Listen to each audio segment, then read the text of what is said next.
We're recording. Okay. I'd like to welcome everyone tonight by calling to order the reconvened meeting to conduct candidate interviews for the Northland Library Authority, as well as the Activity Advisory Committee for September 4th, 2020. And we have our first person here, Dana Getz, at 6:30. There you are. Hi. Hi. So nice to see you again. The way this works is we have your information that you sent, your application, your resume, everything, and we've looked at that. If there's something that you'd like to add in addition to that, you certainly can do that. Otherwise, we'll just go around and ask you questions. Okay. I think my application was pretty thorough, so I'll let you get to the questions. Okay. All right. That sounds good then. All right. Dave, you want to start us off? Sure.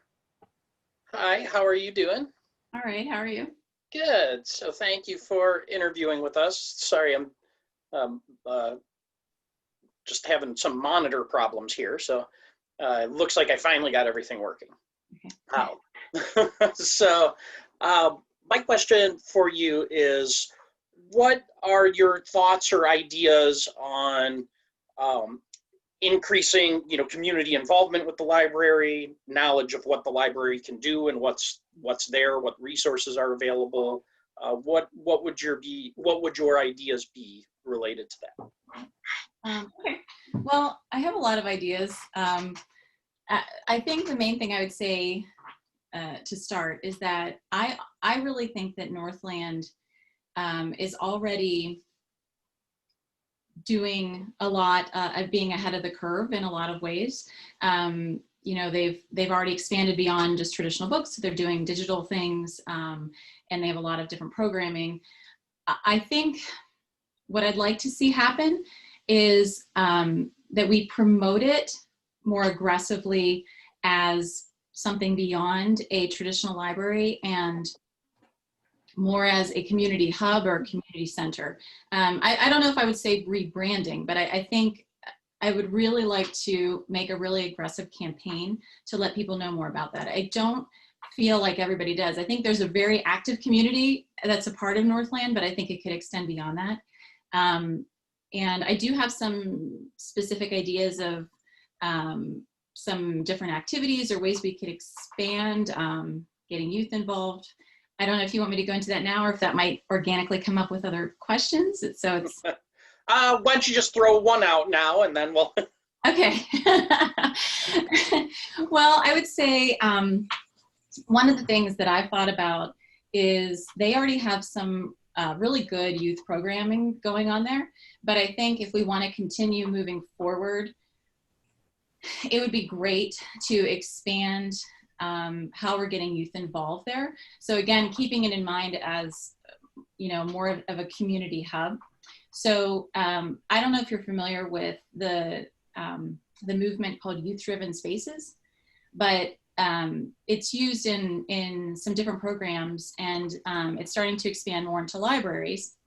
And basically you get groups of young people who are interested, and you're bringing them in for a really authentic experience. So in the sense of that, you're creating a committee that they then are really developing programming, that they have a real say, that they're, partnering with people in the community that might volunteer to help, and work with the librarians. But I think you could really get some interesting innovation, and then you have, more buy-in from the youth and the community. The other thing that's really great about something like that is, I think that's where you might see, they might be interested in creating a maker space, and they could then actually work towards getting grant funding. And, they're learning things, but I think you might see some different innovation that we wouldn't get otherwise. And I also think that young people have a social capital that's a little bit different than what we might think of. So how they spread the word might be very different, and you might get some different energy moving through the library. That's great. That's great. Well, thank you very much for that. Sure. I'm going to pass it on to the next person. But again, thank you for interviewing with us. And that sounds excellent. Shelly? Thank you. Hi, Dana. How are you tonight? Hi, how are you? Great. Welcome and thank you for applying. So I really liked your explanation about why you would like to serve. I thought that was nicely said. And I thank you for the support you've already given to our library. And I think your Knit Hope project is great. So congratulations on that. So this might be actually that organic additional question to Dave's. But one of the things you said, I believe in that writing, is that you recognize the need to, and I quote, look at what our library can do in different ways. Mm-hmm. And so beyond what and I think you actually kind of answered some of those things, but beyond, you kind of talked about youth. So other than the youth component, do you have any other specific thoughts on what one or two of those different things might be? Well, I think, really the situation we're in right now with COVID is probably a great time to reflect upon what is the mission of the library. Going back to what does the library trying to achieve? Lifelong learning, community building, giving access to everyone, equal access to everyone.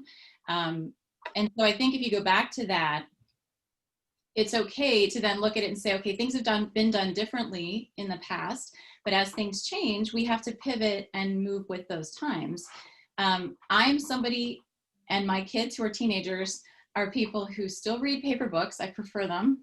But there are so many other ways to reach people that I think it's important to keep moving forward. So for an example, right now, we're in a very challenging time. Obviously, the library did have to pivot. They moved to a lot of online things, which has, I think, been great. But I would say that as negative as everything is right now, we also have an opportunity as a community library to reach more people who maybe were not as invested before, because now you have a lot of people in our area who are out of work and maybe might be looking more to the library for resources that they weren't before. You're looking for people, families that are home right now, kids are home for school and they might need different types of resources. And a lot of people who, I don't know, I hear it from my parents all the time, are just dying to end the monotony of there's not enough activity. There are things that, people are searching for community and belonging. It's challenging. So one example of something I was thinking about, of kind of thinking differently, fundraising is also a big issue right now, right? They've had to change a lot of their fundraising things. So why not use this as an opportunity to do something like, okay, take an app like Goose Chase and have the library create a community-wide scavenger hunt that people could pay a minimal amount. So that money does go to the library, so it's a fundraiser. It creates activity, it gives them things to do, brings them into the library. If they can't physically come to the library, you're going all over to do fun things where maybe they're taking pictures and doing activities which can then be used for social media. And you're also maybe having questions that the library is asking. Is that me? Just keep going. We have no idea who it is. Did I do something? But you might have, they might have questions and trivia that you would have to then research things and learn about the library, and you can you could work with different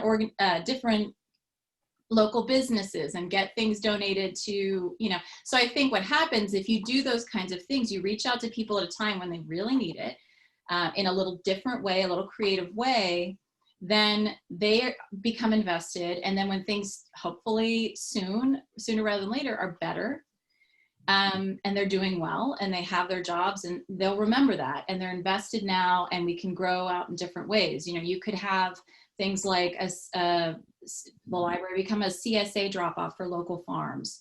You can have I think there's just a lot of ways to sell it and get people involved. I know my mom, for example, is retired, and things that she was doing before are not available.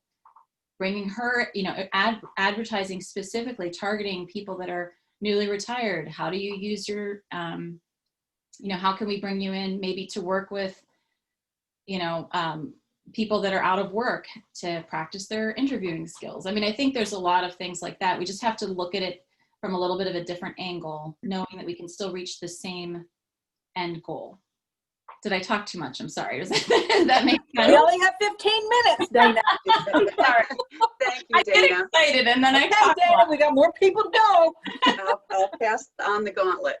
Thank you. Okay, Angela. Hi, Dana. How are you? Fine, how are you? Hi, thank you. Thank you for interviewing. I'm glad to see you here. As you mentioned, your application was very thorough. I appreciated it. I know Dana in my personal life. She's a neighbor of mine, so I have no questions at this point. Thank you. Thanks. All right. Mike? No questions. All right. Trish? Hi, Dana. Thank you for joining us tonight. I also want to thank you for being on the Bellwood board. I'm a Bellwood mom from a long time ago.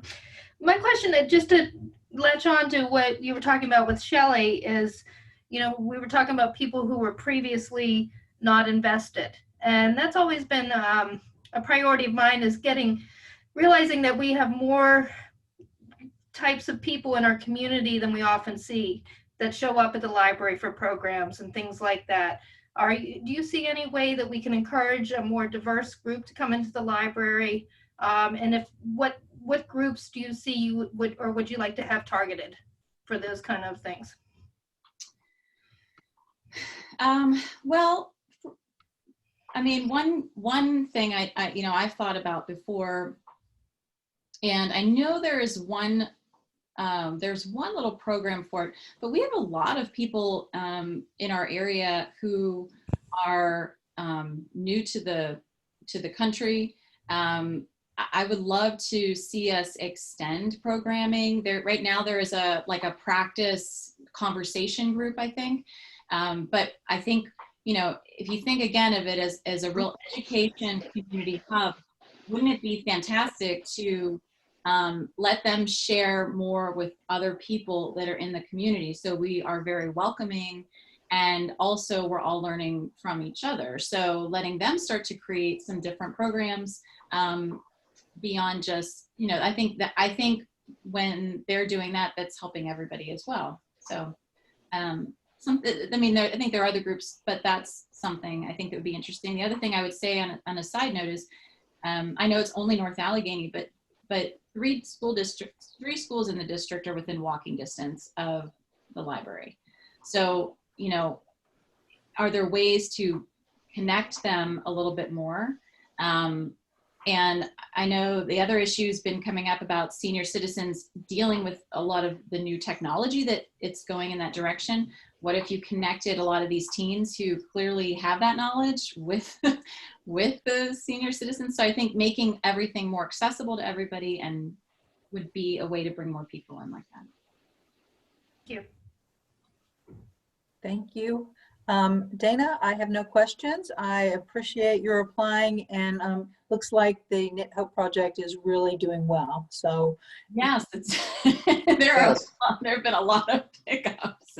Yes, there have. Yes, there have. Well, we're almost full again, Dana. Oh my gosh! All right. Well, thank you. Good. Get us some totals too once we get to October. Oh, I always do. Everyone will get their totals and get perfect. Thank you. We appreciate you applying. Thank you. Thanks. Thank you. I think Olivia is next.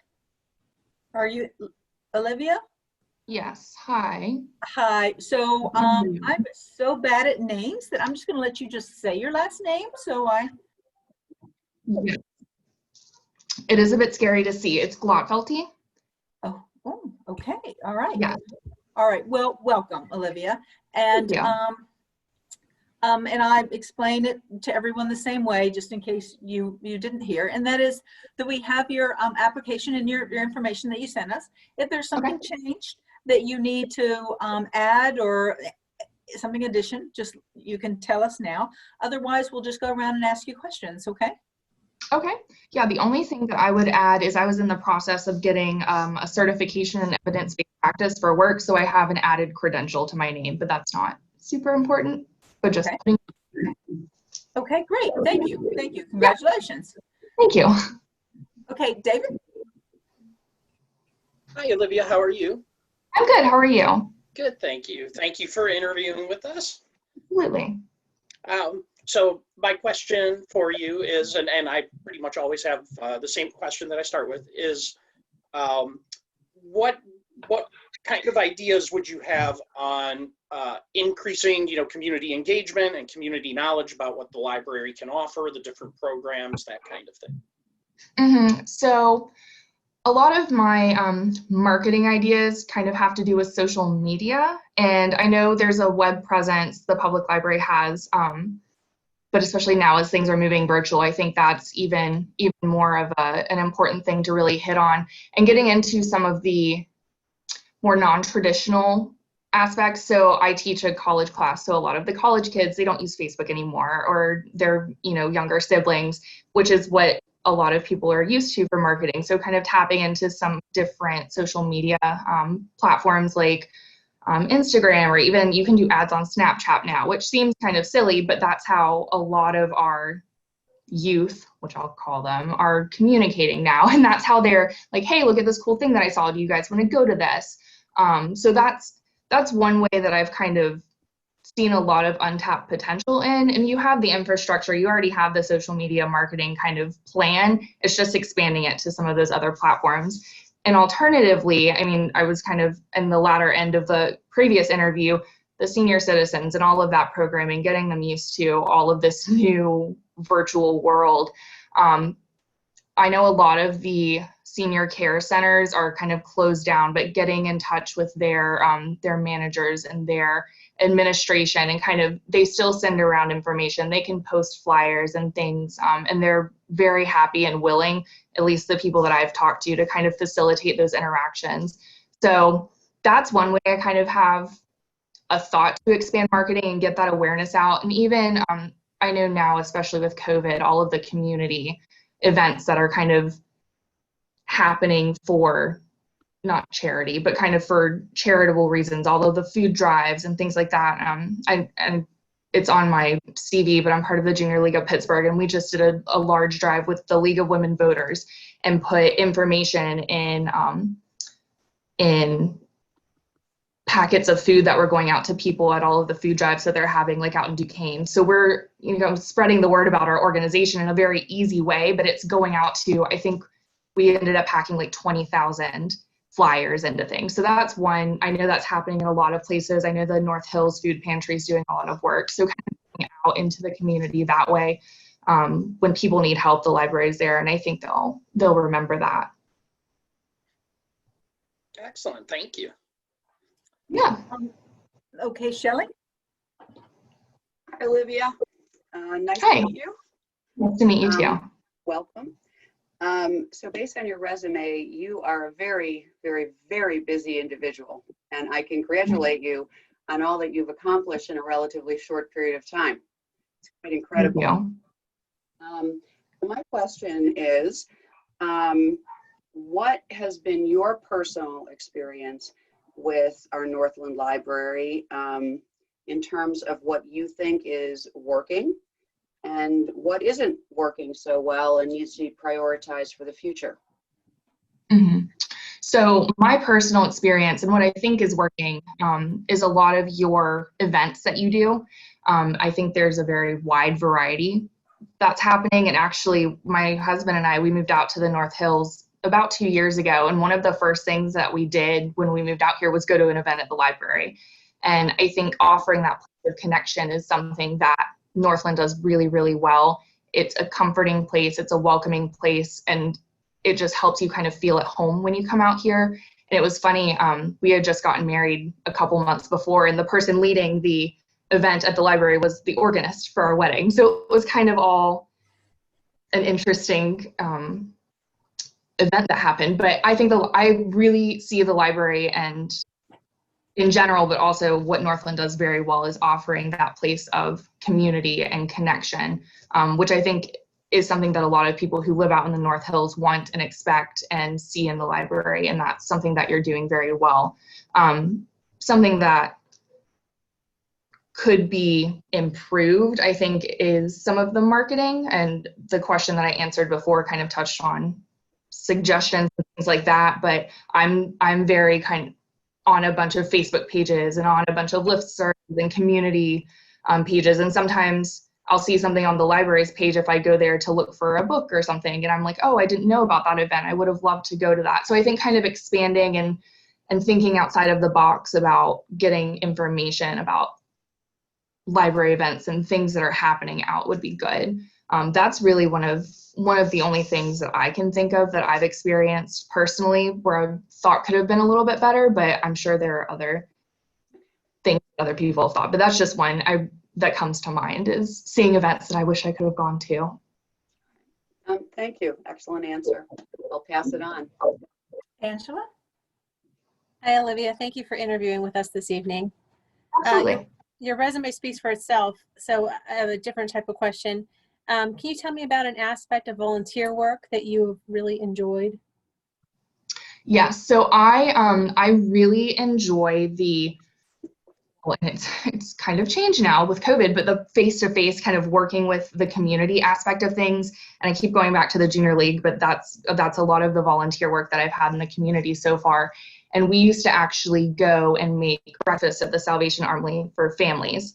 And I don't know if you're aware, the Salvation Army that's in Pittsburgh, in the city, is one of the only ones that families can actually stay together as a family unit when they're kind of displaced from their homes. So we would go in the mornings on the weekends and make breakfast. And that was one of my favorite volunteer activities, because you got to talk with people in the community. You got to see firsthand, what their needs were, get to know them, and the face of what you are working for and working towards and wanting to help.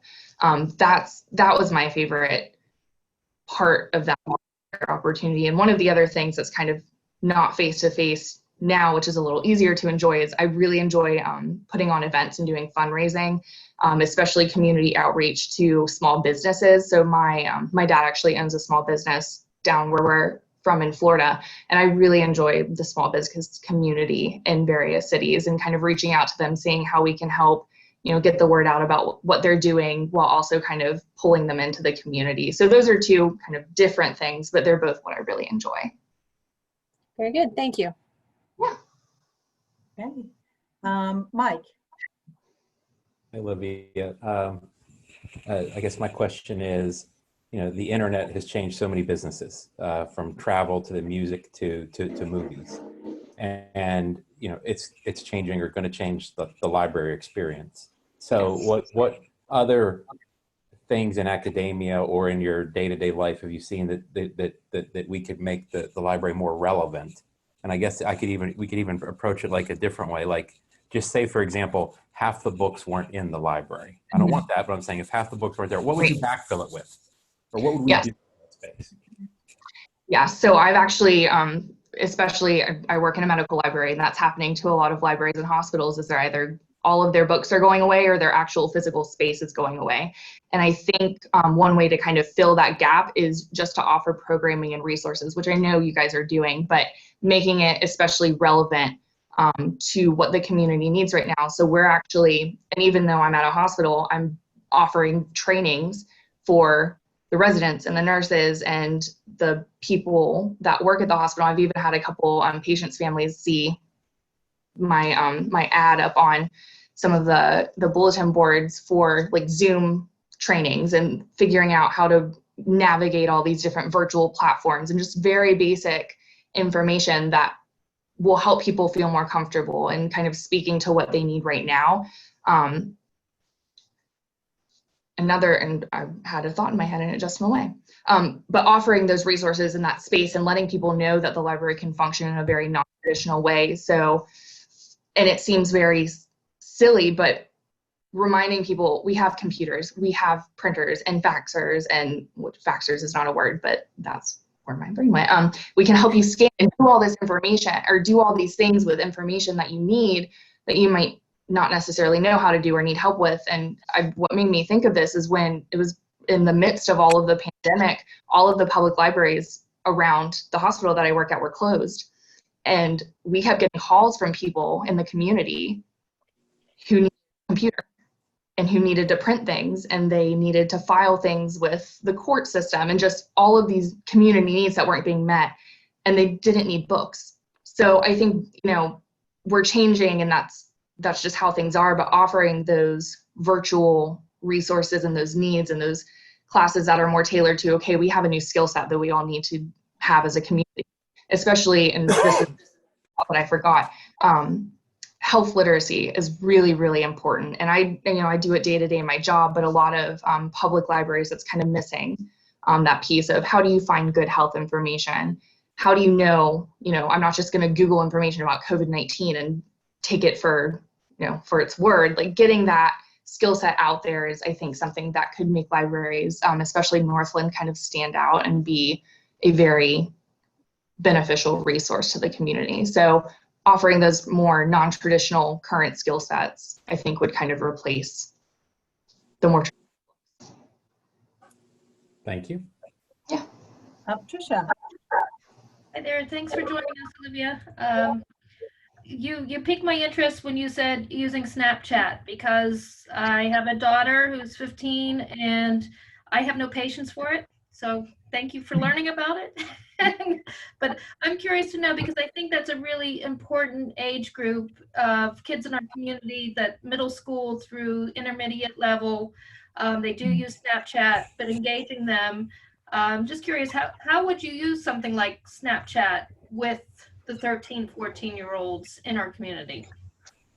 So I'm no Snapchat expert. I've just kind of gleaned some things from some of the, middle schoolers at church and people from the group that I teach in college. But now you can do kind of like what they have on Instagram. They have little live events where you can do like a little live snippet, and people can talk about that and offer, some conversation and some chatting, or you can, take a picture and share a post and be like, here's a topic that we want you guys to discuss, or here's an event that we're going to be doing. Give us some ideas, or what do you think about this? Or kind of having everyone interact in a way that's central to that platform that makes it fun. They have games built in, they have a lot of different ways that you can make information fun and interactive. And it's very short and sweet, which is what they want and crave. I don't think their attention spans really go past a minute, and that's probably being generous sometimes, especially with things from the library. So I think it's a really good a good resource to try and use, and they're starting to add a lot more kind of interactive components to it every day. I just got an update. I have it. I don't know why. I use it to chat with some of my family, but I see them send out their updates all the time, and it looks like a lot of fun ways to engage. So I think that's one way that we could really use it, is doing those short little videos, starting to facilitate some discussion and connections, because that's how they connect. They don't connect the traditional way of coming to events at the library. And I mean, not all of them, some people do, but I think that's a good alternative to try and use. Because I've seen the content that my daughter watches, and I'd love to see something different.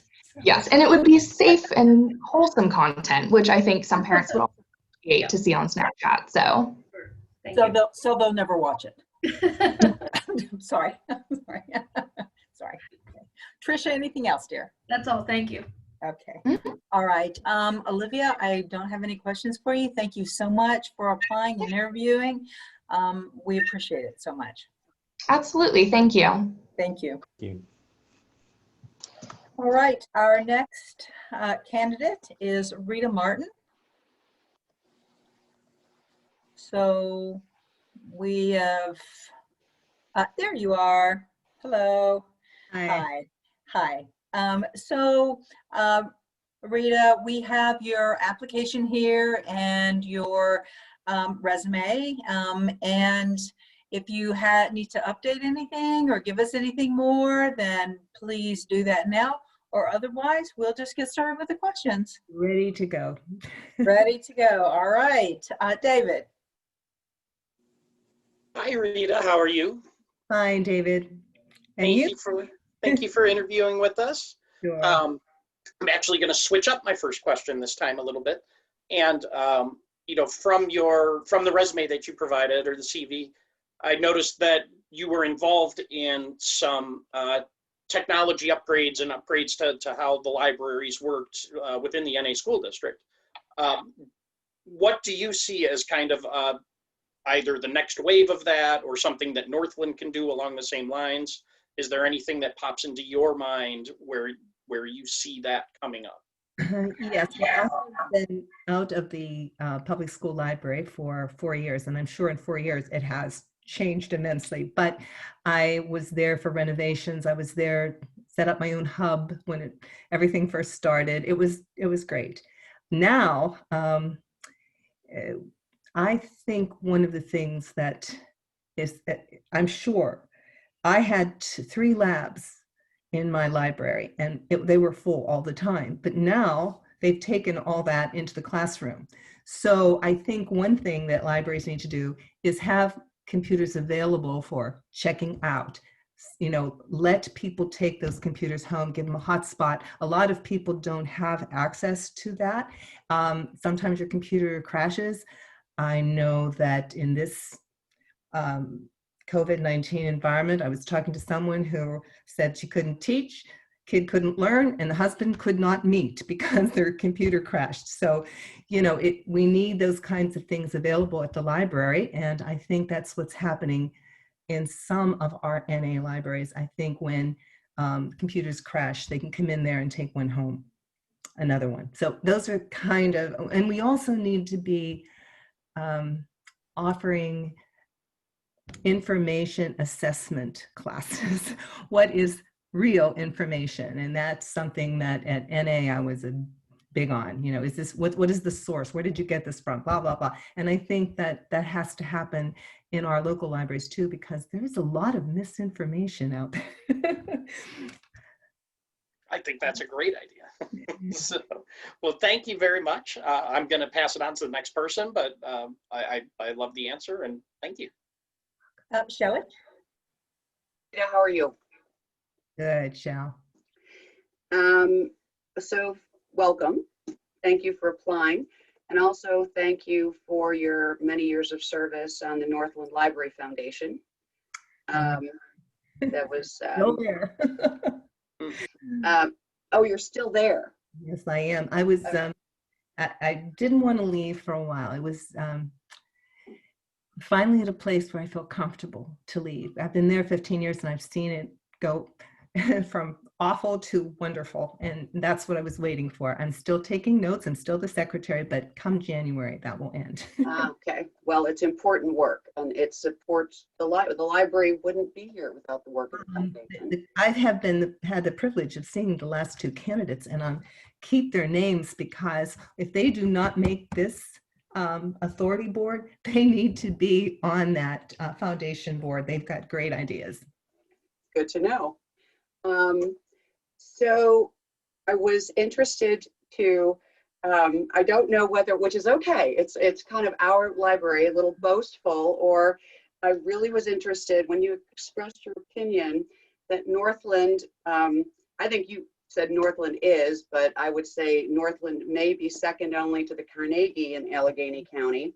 So please tell us, what are some of these, since you've been part of kind of building it, what are some of the things that are really exceptional at Northland that need to be maintained and expanded upon that makes you feel it's right up there with the Carnegie? Oh my goodness. Well, one of the things that's holding us back is that corporate sponsors are not available a lot. They sponsor the Carnegie libraries, and that's what they do because, of course, it's the city and that's where the money comes from. We don't have that kind of corporate backing here, but our constituents and the people in the 5 municipalities really, really support it with their tax dollars in a big way, and that is wonderful. But all those extra things have to come from the foundation. And the things that I think that the new outdoor learning library, the garden, that was a great idea. We need space, though. We need space for meetings. there's a plan now to, in the future when things get better, because right now we don't think we're getting much tax money from the state or from RAD or from the gambling because of COVID. So there'll be a decrease in the funding. But the plan is to get rid of those steps, which we do need to do. Those are very cumbersome for seniors, and I think everybody just, their head spins as they go down. But the plan is to get rid of the steps and add a whole couple of new rooms downstairs and upstairs. So that's really what we need. We need meeting rooms. We have 2 large meeting rooms, 1 small one, and the library is a hub for those kinds of things. There are teachers that come in there and tutor. There's tutoring. We have homeschooling that goes on in one of those rooms, and you can hardly get in to do anything else. So besides having books and all of the media and downloadables, we need spaces for people to meet. Now, you're talking about 5 municipalities. That's a lot.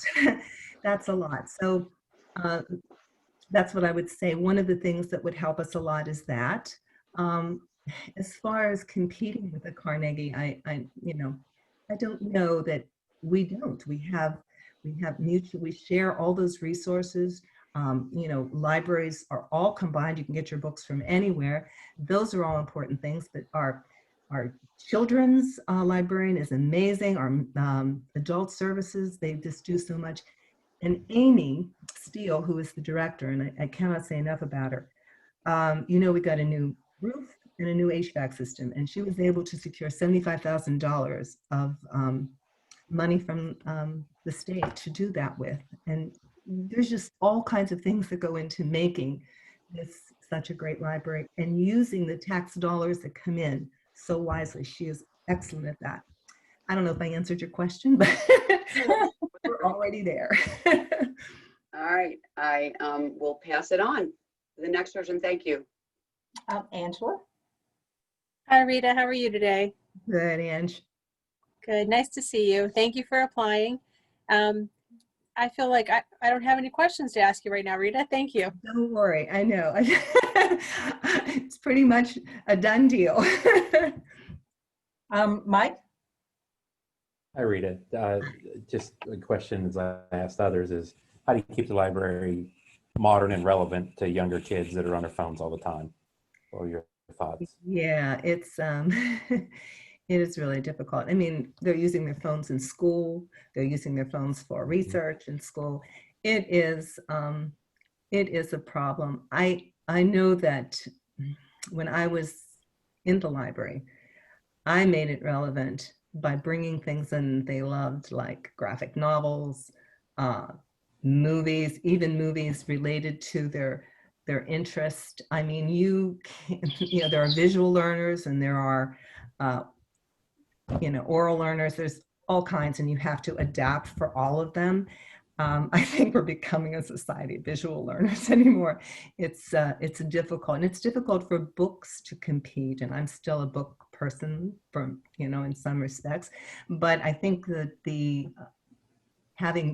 I used to have 60 kids sometimes come into the library for discussion at lunchtime. You can do it. You just have to let them take over. What is it that you want to read, and how can we facilitate that? It's difficult for a public library to compete with that, but you have to see where it is. And I don't know that they can't bring their phones with them when that happens, and somehow engage the phones and the books and everything else together. I don't know if that answers your question, but No, it does. It does. Thank you. You're welcome. Tricia? Hi, Rita. Thank you for joining us tonight. I also want to let you know I appreciate your focus and attention on the fact that the library needs money. Even though we're proud to support it, but there's always something missing. And I know that corporate sponsorship, it would be nice to just get some big names to sign checks. But have you given any thought, is there more we can do to reach out to businesses that are located in the community that Northland serves? Well, through Valerie, who is currently our director for the foundation, she has reached out as best as she can. The this is really hard to say about my own foundation, but I don't think we are aggressive enough in going out to businesses in our community. That is one thing that the foundation needs to do better. And Valerie's trying to lead us. She has created some really great opportunities for people to support the library with the garden gala and the craft fair. And those have been, money makers for the library out for those special projects. I mean, we were able to put that garden together and raise the money for that.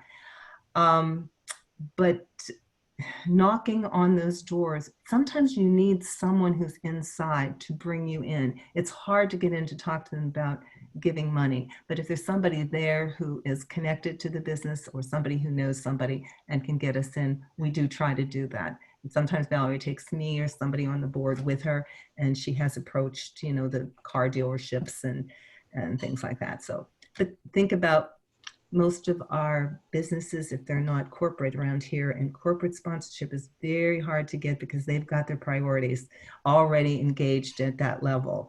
So, and the small businesses, they're hurting too. That's hard. Thank you. Thank you. Thank you, Rita, so much for applying. You exude library love all over the screen. So I appreciate your enthusiasm, and thank you for applying. You're welcome. Good night, everybody. Good night. Thank you. So that was the last of our Library Foundation interviews. So what a difficult choice we have with this tonight again. So we do have one more interview. This is for the Activity Advisory Committee now. So I just want to make sure everybody knew the line there. And this is Carmen. Hello. You're so dark. Video's on. Are you there? Oh, it says you're connecting. Can you hear me? Hi, Carmen, can you hear me? She hasn't connected with the video or with the audio from her cell phone. Looks Carmen? like it's connecting. Yeah, it's. She needs to select from phone. Carmen, can you hear me? Can you hear me? Yes, Carmen? hi. Hi, here you are. There we Oh, good, good, good. So Carmen, welcome. We have your resume and your application that you've submitted. Thank you for applying. And if you have anything to update or add, you can do that now. Otherwise, we'll get started with our questions. Okay, sounds good. Okay, all right. All right, then we'll get started. David? Hi, Carmen. How are you tonight? Great, thank you. Hi. Hi, thank you for interviewing with us, and thank you for your service. Oh, thank you for your support. So what got you interested in applying to the committee? Well, I've just been having a little more free time on my hands. I was in the Army for 30 years and retired in 2015. And, that kept me pretty busy. But just understanding how important it is, the community involvement. And this seemed like something that was kind of up my lane. I have a little experience in activity engagement and activity planning. So as I get closer to retirement, with more time on my hands, it's definitely something I want to do. I was really involved in my church, and that was downtown Pittsburgh. I was a deacon there. And now that we've gone virtual, with COVID, I'm no longer as engaged as I used to be. We used to have like a dinner every Tuesday night. So I like to be busy. I have a lot of time on my hand. I think being involved in our community is something that's very important as well. And what, you said you plan some events. What's a particular event that you've done that stands out in your mind that you remember especially fondly or are particularly proud of? Oh, there's so much fun. One was a 10-year anniversary of the standing up of my Army Reserve unit. It was 2017. Was a 10-year anniversary. It was a huge dinner for about 300 people at the Soldiers and Sailors Memorial Hall. You know, just a beautiful event. Congressman Rothfuss was there. We had Abraham Lincoln. You know, it was the museum came to life. I mean, the venue really made it. And I had a great team of other soldiers and employees of the reserve unit, you know, that we worked together for months really to plan that event. But we also planned conferences for up to 300 to 500 people.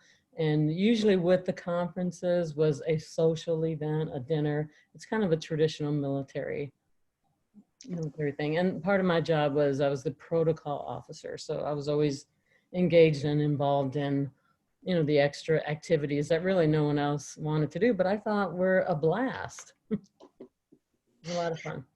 Wow, well, excellent. Excellent. Well, thank you very much. And again, thanks for both the interview and your service. And I'll hand you off to the next one. All right, thanks. Okay. Thank you. Shelly?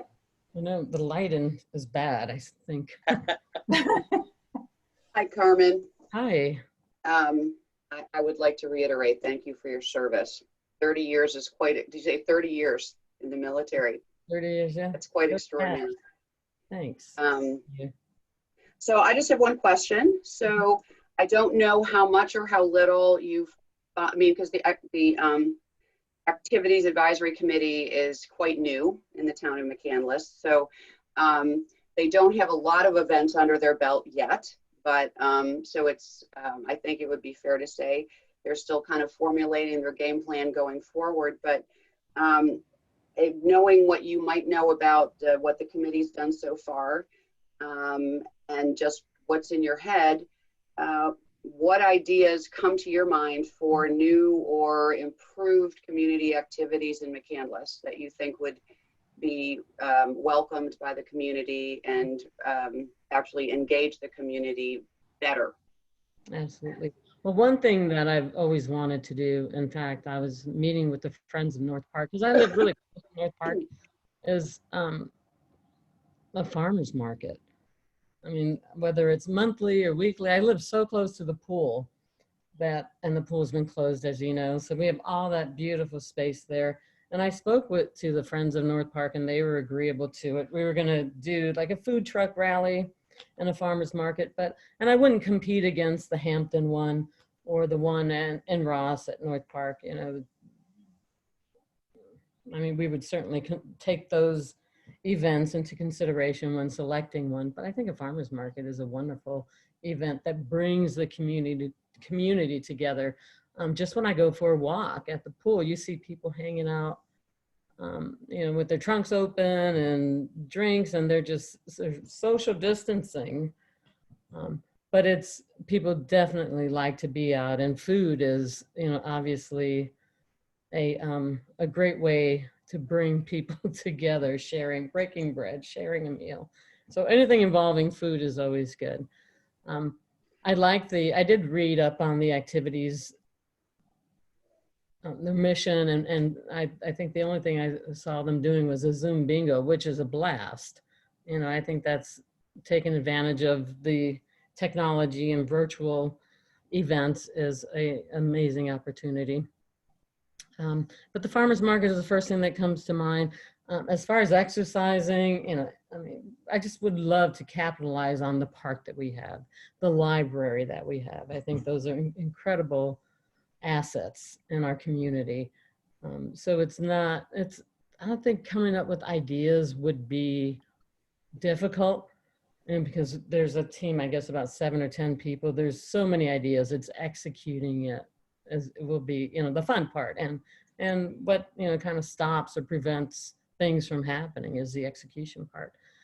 And that's where I think my military experience, you know, will come in handy, because I've worked, you know, there's a lot of logistics and security and risk assessments, you know, involved, and coordination and collaboration with the police and all those necessary things to get just a simple farmer's market accomplished. But I like the idea of having food, music, and I'm always envious of Heartwood Acres because they have, and South Park, because they have those music venues. But I think we can certainly have that at North Park or in McCandless as well. Okay, thank you. Good ideas. Thank you. Angela? Hi, Carmen. Just want to say again, thank you for your service and thank you for interviewing with us tonight. Appreciate you being here. Thank you. Thinking about some of these events that you talked about, I think those are nice ideas. How would you try to get the word out to the community? Often we have some trouble actually letting the community know about what we have going on. I was wondering if you had any ideas. Yeah, well, social media, obviously mass communicating on social media. I think I follow the McCandless Township Facebook page, also the Friends of North Park Facebook page. Even when I think of McCandless, I know it's more than just North Park, but because that's right in my backyard. I've seen, all the races and events that happen at North Park being advertised there. But social media, I mean, if there's a budget, obviously the cost associated with advertising is important. And social media is probably the best thing. It's free, it's easy. You really can, touch so many people. Okay, thank you. Depends on the budget, but I think social media would be more than adequate. Thank you. You bet. Thanks. Mike? Carmen's answered all my questions. I did want to thank her for her service. Well, thank you guys. I really appreciate that. But you know what? It's the support of the American people that really is important and is really appreciated, because I volunteered to join the Army. I volunteered 30 years ago. It wasn't like, it was my job. So I don't feel like, I don't know. But I appreciate, how kind and generous you guys are for saying that. Tricia? Thank you. I won't repeat it, but I know your experience with the Army. I appreciate that you understand how long it takes to put a good event together and all the time involved and everything like that. So I'm really happy to hear you understand that. One question I have, in terms of like our comprehensive plan, the residents of McCandless noted that we were kind of missing in some education, some cultural, some recreation type activities. And I often think it's because we are so close to North Park. We have that benefit. We also have the benefit of Northland Library and the North Allegheny school system. So do you have any ideas that we could use to build our McCandless identity in our community through the activities committee? I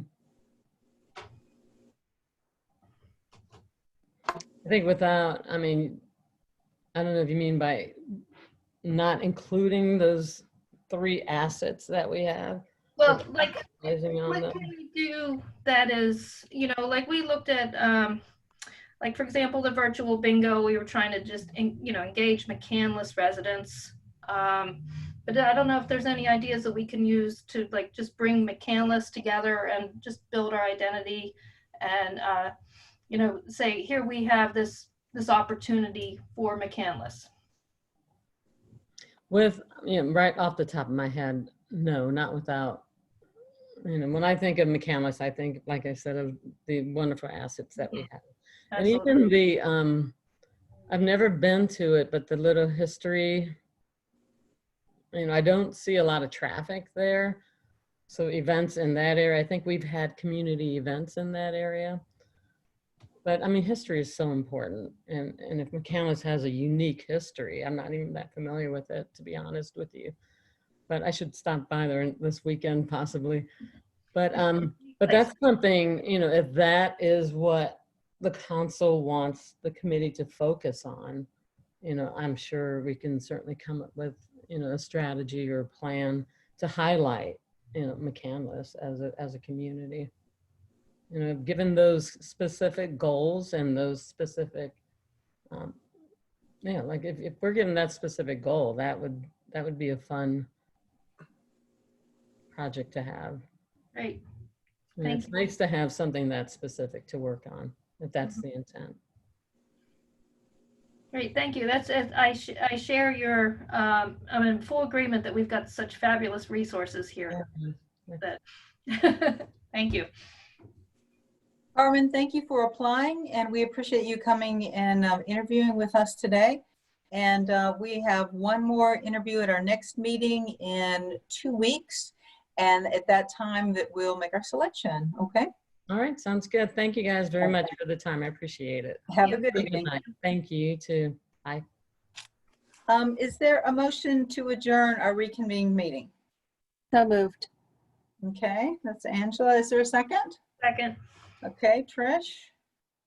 Trish, it's nice seeing you instead of just hearing you. I'm in my office. I was going to say that doesn't look like a home, but good. I'm glad you're here.